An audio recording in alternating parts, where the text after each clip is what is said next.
हम शुरू करते हैं कक्षा 8 की गणित का पहला अध्याय परिमेय संख्याएं, रेशनल नंबर। परिमेय संख्याएं क्या होती हैं? चलिए सबसे पहले देखते हैं परिमेय संख्या क्या होती है। परिमेय संख्या, परिमेय संख्या, परिमेय संख्या क्या होती है? तो ऐसी सभी संख्याएं जो p बाई क्यू के रूप में लिखी जा सके, ऐसी सभी संख्याएं, ऐसी सभी संख्याएं जो, ऐसी सभी संख्याएं जो p बाई क्यू के रूप में यानी भिन्न के रूप में, अंशतः के रूप में, ऐसी संख्याएं जो p बाई क्यू के रूप में लिखी जा सके, के रूप में हो या लिखी जा सके, यानी जो संख्या भिन्न हो या भिन्न के रूप में लिखी जा सके, ऐसी सभी संख्याएं जो p बाई क्यू के रूप में हो या p बाई क्यू के रूप में लिखी जा सके, या लिखी जा सके,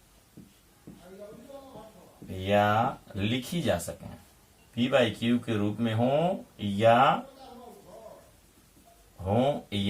लिखी जा सके, लिखी जा सके, उन्हें परिमेय संख्या कहते हैं। उन्हें परिमेय संख्या कहते हैं जहां Q is not equal to 0, यानी हर शून्य न हो, यानी ऐसी सभी संख्याएं जो भिन्न के रूप में लिखी जा सके, जहां उनका हर शून्य न हो, तो वो परिमेय संख्या होंगी। शून्य, ठीक है, हर शून्य न हो। अब इसको एक उदाहरण द्वारा समझते हैं। एक उदाहरण द्वारा कि परिमेय संख्या क्या है। परिमेय संख्या का मतलब हो गया कि ऐसी सभी संख्याएं जो p बाई क्यू के रूप में यानी जो अंश और हर के रूप में लिखी जा सके, उन्हें परिमेय संख्या कहते हैं जहां पर हर शून्य किसी भी दशा में शून्य न हो। जैसे एक उदाहरण देखते हैं, जैसे दो एक परिमेय संख्या है। कैसे? दो एक परिमेय संख्या है। दो एक परिमेय संख्या है। कैसे कि देखिए, दो एक परिमेय संख्या है। दो एक परिमेय संख्या है। कैसे इसको देखते हैं। कैसे? अब दो को हम देखिए तो 2 बराबर 2/1 भी लिख सकते हैं, 4/2 भी लिख सकते हैं, और 6/3 भी लिख सकते हैं। किसी भी प्रकार से ये सभी संख्याएं परिमेय होंगी, क्योंकि अंश और हर के रूप में, और किसी का भी हर 0 नहीं है, किसी का भी हर शून्य नहीं है। अतः 2 जो है एक परिमेय संख्या है। फिर से बार कहते हैं कि ऐसी सभी संख्याएं जो p बाई क्यू के रूप में लिखी जा सके, यानी जो भिन्न के रूप में, अंश तथा हर के रूप में लिखी जा सके, और जहां हर शून्य न हो, हर शून्य नहीं है, शून्य से इतर कोई पूर्णांक एक संख्या होनी चाहिए, एक पूर्णांक संख्या। तो ऐसे जो है, ऐसे संख्याएं परिमेय संख्याएं कहलाती हैं। अब अगला जो है, परिमेय संख्याओं पर जितनी अन्य संख्याओं पर, पूर्णांक संख्याओं पर जितनी संक्रियाएं लागू होती हैं, लगभग उन्हीं पर परिमेय संख्याएं भी लागू होती हैं। जैसे क्रम विनिमय नियम, समवर्ग नियम, वितरण नियम, ऐसे बहुत सारे जो नियम संख्याओं अंकों पे हमने सीखा, वो इन पर भी होती हैं। तो जरा देखते हैं हम सबसे पहले परिमेय संख्याओं का योग, जो हमारा पहला टॉपिक है अभ्यास 1.1 जिस पर हमें पढ़ना है, तो वो है परिमेय संख्याओं का योग। परिमेय संख्याओं का योग कैसे होता है? परिमेय संख्याओं का योग। अब इस योग के जानने के लिए हमें एक बार पुनः थोड़ा पिछली कक्षाओं के भिन्नों के योग पर ध्यान देना होगा। परिमेय संख्याओं का योग, भिन्नों का योग 2 प्रकार का होता है।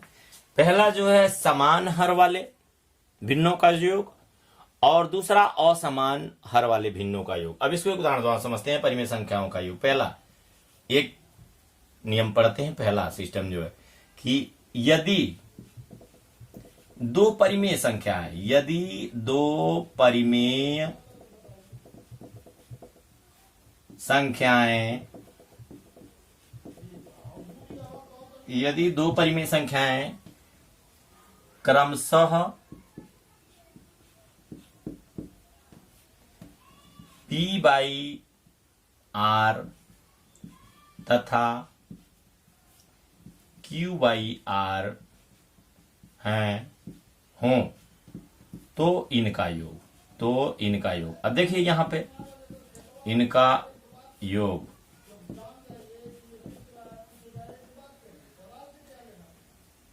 जहां R 0 नहीं है, जहां R is not equal to 0, condition के हिसाब से कि भिन्न हमारा परिमेय संख्या तभी होगा जब जो हमारा हर है वह अशून्य अंक हो, अशून्य हो यानी शून्य न हो। तो इनका योग कैसे होगा देखते हैं। तो योग, अब यहां पर देखें कि दोनों का हर R है, दोनों का हर R है, इसलिए जो हमारी परिमेय संख्या का योग होगा, परिमेय संख्या का योग, तो परिमेय संख्या का योग, परिमेय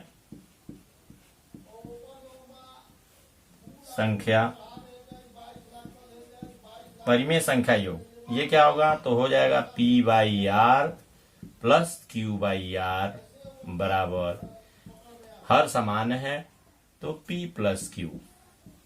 इसको एक उदाहरण द्वारा समझते हैं, ये हमारे पास एक एग्जाम्पल है कि इसको लगाते हैं। हमारे पास दिया है 4/7 धन 5/7, ये दो परिमेय संख्याओं, इनका योग निकालना है। तो बहुत साधारण सा योग है ये, भिन्न का योग, जो आप लोग पिछली कक्षाओं में 4-5 की कक्षाओं में पढ़े होंगे, आसानी से इजीली कर देंगे कि ये जो है हमारे पास हो जाएगा हर समान और 4 धन 5, यानी हमारा हो गया 9/7। अभी एक विधि तो ये हो गई, दूसरी विधि अभी संख्या रेखा पर बताई जाएगी, तो उसको थोड़ा सा हम और बाद में बताते हैं। संख्या रेखा को फिर से दोबारा करेंगे, पहले इस विधि को समझ लेते हैं, फिर दूसरी विधि दूसरे भाग में हम संख्या रेखा द्वारा बताएंगे, या एक अलग भाग आज ही देखते हैं, समय निकलता है तो बता देंगे। तो दूसरा जो कंडीशन 2 है, ये तो समान हर के लिए हो गया। अब असमान हर के लिए बात करते हैं, कंडीशन 2 के लिए असमान हर के लिए बात करते हैं। जब असमान हर हो, जब हर समान न हो, तब क्या करेंगे। दूसरा कंडीशन एग्जाम्पल, दूसरा जो कंडीशन है, जब यदि दो परिमेय संख्याएं,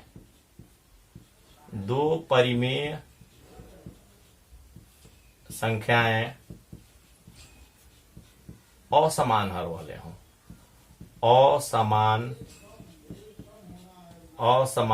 हर वाले हों, असमान हर वाले हों, जैसे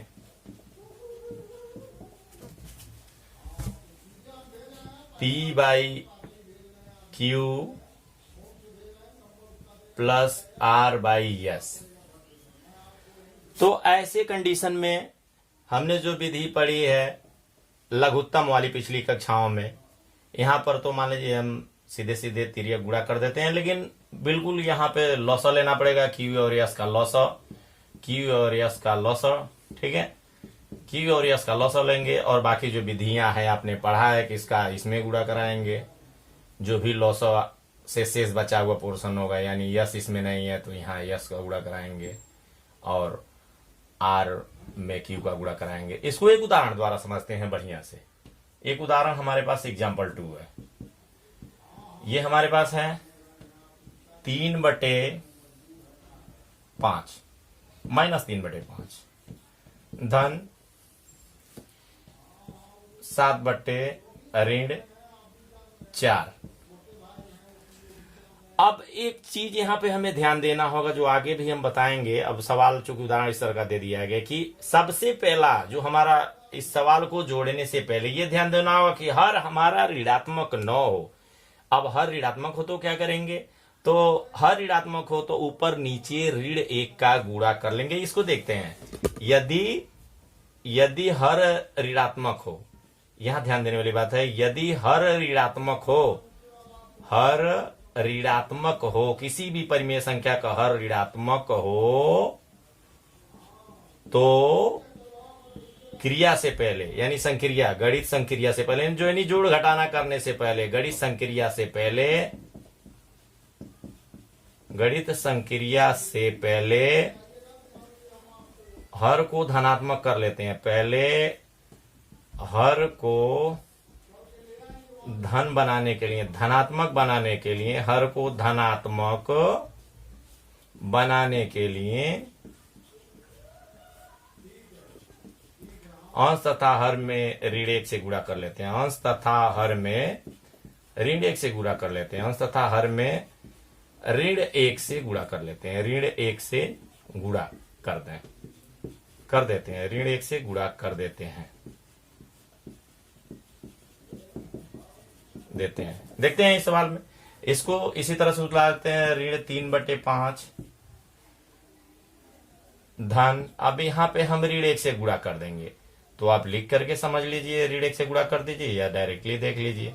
तो ये हमारे पास 7/4 है, गुणे ऋण 1 गुणे ऋण 1। ऐसे ये काम मौखिकी भी हो जाना चाहिए, समझ, केवल हमने तो लिख करके दिखा दिया, ये काम आप लोगों को मौखिकी कर लेना चाहिए। थोड़ा और मोटा कर देते हैं, ये गुणे 1, ये काम मौखिकी हो जाना चाहिए, लेकिन समझने के लिए आसानी से आपको समझ में आ जाए, दिखा दिए।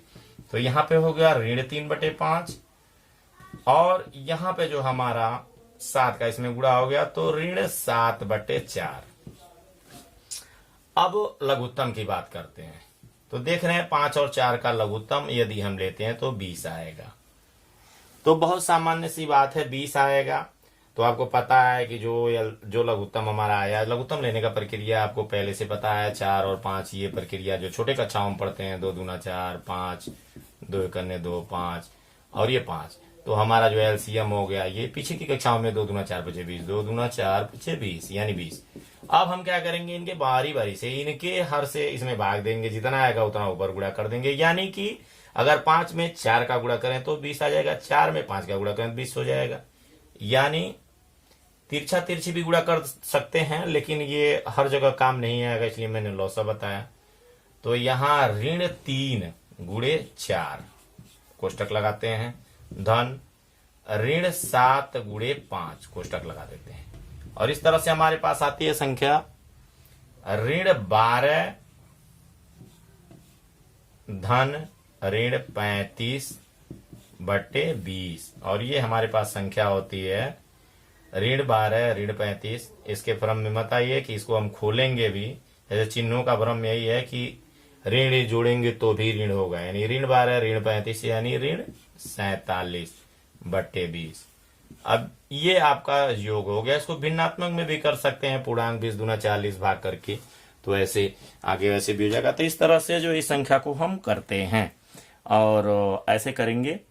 तो दूसरा विधि इसका आगे हम चर्चा करेंगे। तब तक के लिए ये सवाल आप लोग अभ्यास 1.1 से लगाइए। संख्या रेखा के लिए आगे कल हम चर्चा करेंगे।